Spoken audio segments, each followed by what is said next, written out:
게이머 여러분 안녕하세요. 오늘은 주식과 채권의 차이에 대해서 알려드리려고 하거든요.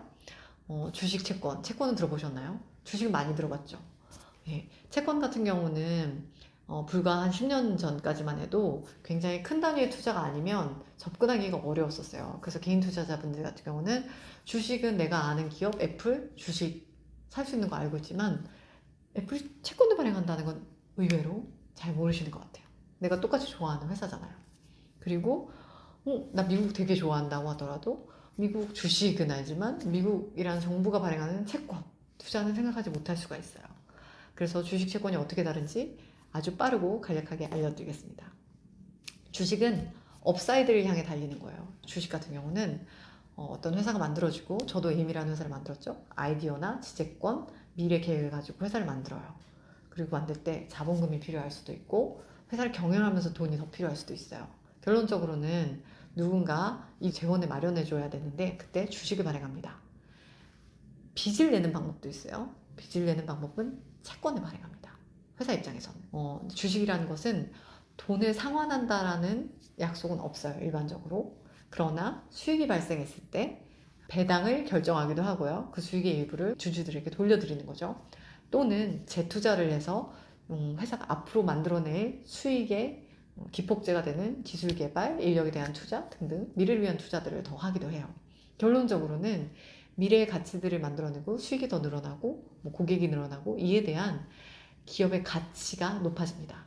그 가치를 전체 주주가 가지고 있는 주식의 수로 나누면 한 주당 가격이 되는 거예요. 그래서 기업 가치를 높이는 게 모든 기업인들 그리고 회사를 다니는 분들의 미션이고요. 이런 여러 가지 행위들로 인해서 생기는 투자와 활동들로 생기는 기업 가치를 나누어가는 주인이 된다. 회사가 망하면 그 가치가 낮아지거나 없어질 수도 있다. 물론 기업의 성향에 따라 다르겠죠. 내일 당장 애플이 망할 거라고 우리가 생각하진 않잖아요. 그래서 우량한 기업의 주식에 투자라는 이야기는 위험을 고려는 해주십시오 라는 명제예요. 그렇지만 우리는 주식에 투자하는 건 늘어날 미래 가치에 대해서 투자하는 거기 때문에 위험성은 있지만 수익성이 높아요. 그래서 위험자산, 고수익 자산으로 이해하시면 되고요.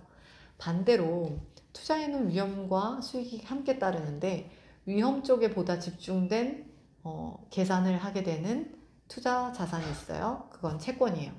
왜냐, 채권은 정해진 수익을 주거든요. 그렇다면 동일한 수익을 얻을 때 어떤 위험을 가지느냐에 따라 그 채권이라는 자산 증서에 대한 가치가 달라지기 때문이거든요. 채권은요, 말 그대로 돈을 빌려주는 거란 말이에요. 누군가에게 돈을 빌려주고 채권이라는 증서를 받게 돼요. 저쪽에서는 채권 투자자에게 채무를 갖게 되는 거예요. 일정 수익을 돌려주시고요. 이건 이자라고 이해하시면 돼요. 그리고 그 채권의 만기가 되면 원리금을 상환합니다. 근데 자 보시면 우리가 친구한테 돈을 빌려줘도 안 갚는 경우도 있잖아요. 그래, 안 갚을 확률이 얼마지?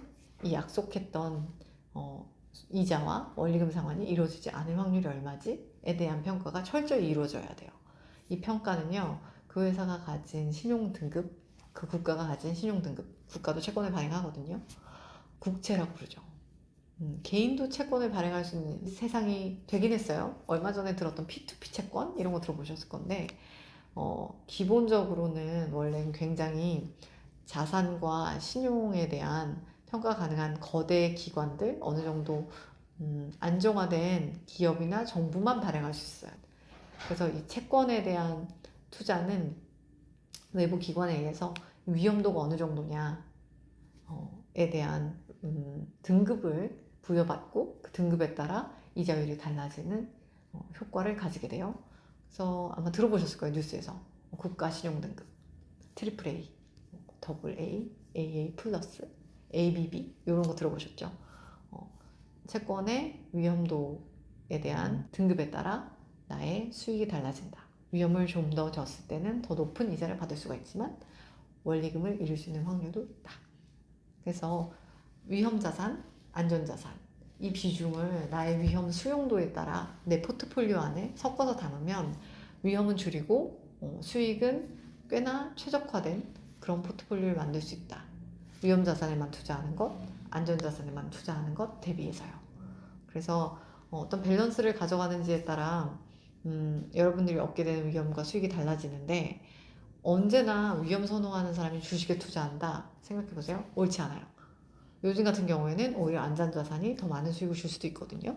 그래서 음, 늘 공격적 투자자가 주식에 투자해야 되는 건 아니다. 이건 어떻게 하는 건지, 어떤 기법들이 있는지 다음 시간에 설명드리겠습니다.